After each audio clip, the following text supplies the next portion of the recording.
नमस्कार।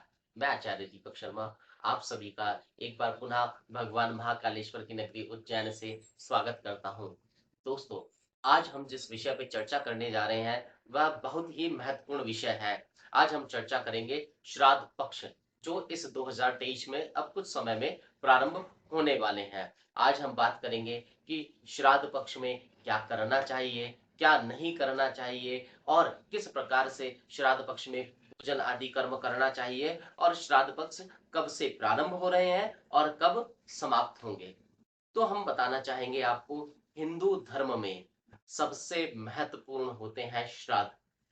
श्राद्ध कर्म जो हम अपने पितरों के निमित्त उनकी तृप्ति के लिए, उनके मोक्ष के लिए पूजन आदि करते हैं श्रद्धा पूर्वक, वह श्राद्ध कहलाते हैं। श्राद्ध पक्ष ऐसा समय रहता है जिसमें जो पितृ होते हैं, पूर्वज होते हैं, वह उनके पितृलोक से मृत्यु लोक में आते हैं और जब वह मृत्यु लोक में आते हैं तो अपने जो परिजन होते हैं, परिवार के जो लोग होते हैं, उनसे कुछ न कुछ अपेक्षा रखते हैं। और यह महत्वपूर्ण उन लोगों के लिए भी है जिनको पितृदोष होता है, क्योंकि पितृदोष एक ऐसा जो दोष है जिसके कारण परिवार में, कहते हैं ना, मांगलिक कार्य होने में समस्या आती है, रोजगार में जो है नित्य निरंतर उतार चढ़ाव बना रहता है, घर में जो है वाद विवाद बने रहते हैं, अशांति बनी रहती है, कुल के आगे बढ़ने में, संतान उत्पत्ति होने में समस्याएं आती है, धन से संबंधित समस्या सदैव बनी रहती है। तो जिन लोगों को पितृदोष है उनको भी इस श्राद्ध का क्या महत्व है और किस प्रकार से इस श्राद्ध में वो क्या कर्म करें जिससे कि उनको इस पितृदोष में शांति मिले, यह भी हम उनको बताएंगे। और जिन लोगों को पितृदोष नहीं है वह भी श्राद्ध करते हैं और उनको भी करना चाहिए ताकि उनके जो पितृ हैं उनका आशीर्वाद उनको प्राप्त हो।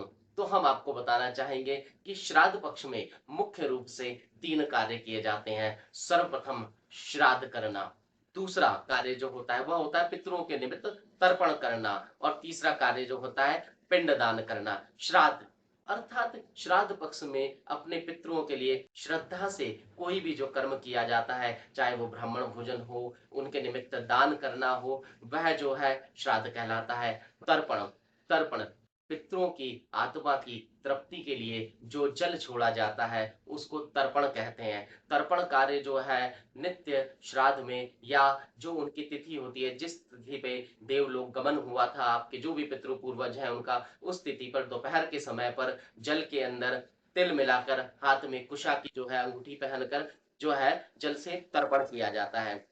उसको करने से पितरों की आत्मा जो है तृप्त होती है। तीसरा कार्य जो रहता है पिंडदान।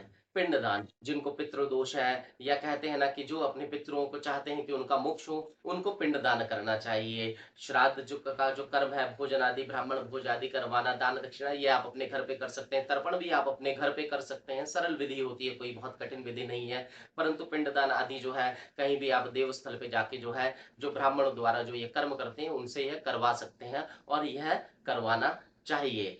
अब हम आपको बताना चाहेंगे कि इस वर्ष 2023 में जो श्राद्ध पक्ष है वह भाद्रपद मास की जो पूर्णिमा यानी कि 29 सितंबर से प्रारंभ हो रहे हैं और जो आश्विन मास की जो अमावस्या है उस पे समाप्त होंगे यानी कि 14 अक्टूबर तक। तो जो इस वर्ष 2023 में श्राद्ध पक्ष है वह प्रारंभ हो रहे हैं 29 सितंबर से और समाप्त हो रहे हैं 14 अक्टूबर तक।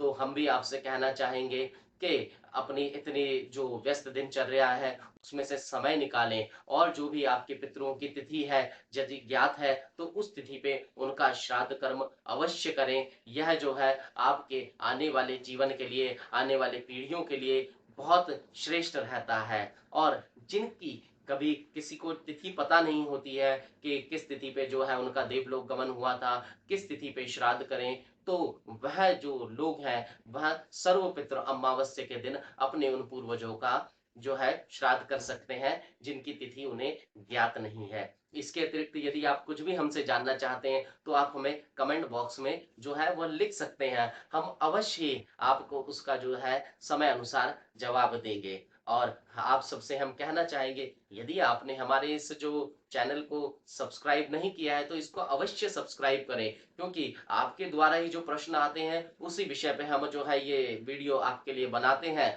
और आप इसको देखें, उसका लाभ लें। कुछ भी समस्या हो, कुछ भी उसमें जो आपको शंका हो, कुछ पूछना हो, तो आप हमें फ़ोन के माध्यम से पूछ सकते हैं। कमेंट में जो है आपका लिख के हमें भेज सकते हैं, हम समय अनुसार सबको जवाब देते हैं।